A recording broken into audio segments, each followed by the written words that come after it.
کرنا گھوڑے کی طرح ہے، شریر گھوڑے کی طرح ہے، حضور نے فرمایا چھوڑ دو، آپ کیوں نہیں چھوڑتے؟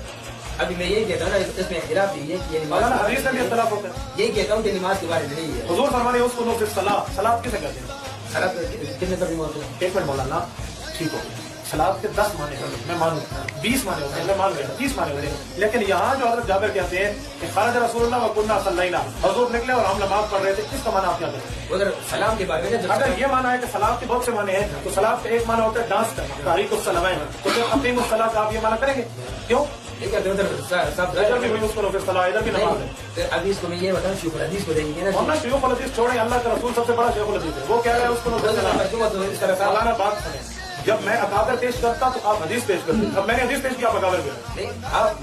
آپ مجھے ایک منٹ آپ مجھے دنیا کا ایک مولوی پیش نہیں کر سکتے جس نے کہا یہ حدیث غلط ہے. اللہ کے نبی فرماتے ہیں رفع الیدین نہیں کرو، اللہ کے نبی فرماتے ہیں یہ شریر گھوڑا ہے، اللہ کے نبی فرماتے ہیں یہ نماز میں سکون اختیار کرو، آپ کیوں نہیں مانتے؟ اس پر انکار تو نہیں ہے نا مولانا. ایک منٹ، یہ آپ صحیح انکار نہیں ہے، حضور فرماتے ہیں رفع الیدین نہیں کرو، شریر گھوڑے کے دم میں، یہ اور کیا ہے؟ رفع کیسے کہتے ہیں؟ نہیں، جو میں بات بتا رہا ہوں جو شیخ الحدیث کا سلام کا مطلب ہے. مولانا شیوخ الحدیث کی بات کیوں کرتے ہیں؟ امتی کا قول لینا تو شرک ہے آپ کے ہاں، آج حدیث میں لکھے امتی کا قول نہیں لیں گے.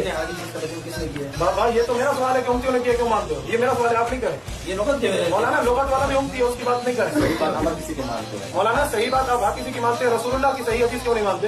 اس کو پھر صلاح کا کیا مانا ہے؟ نماز سکون حاصل کرو. اچھا مالی علاقم رافی ایدیکم کا کیا مانا؟ بات سنو. ایک منٹ مولانا فرض ہو جائے گا، مالی علاقم کا کیا مانا؟ جو میں آپ کو دیکھتا ہوں نا، بسم اللہ، میں آپ کو دیکھتا ہوں رافی ایدیکم، آپ نماز میں کیا کرتے ہو؟ آپ بتاتے ہو رفع الیدین کرتے ہو، ہاتھ اٹھاتے ہیں. ہاتھ اٹھانے کے بارے میں کیا کرتے ہیں؟ رفع الیدین، ٹھیک ہے نا؟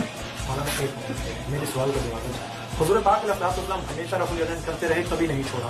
ٹھیک ہے آپ یہ ترجمہ لکھ دینا، مسئلہ ہی ختم. نہیں میری بات سنو. آپ اسے نہیں لکھ کے دے رہے کہ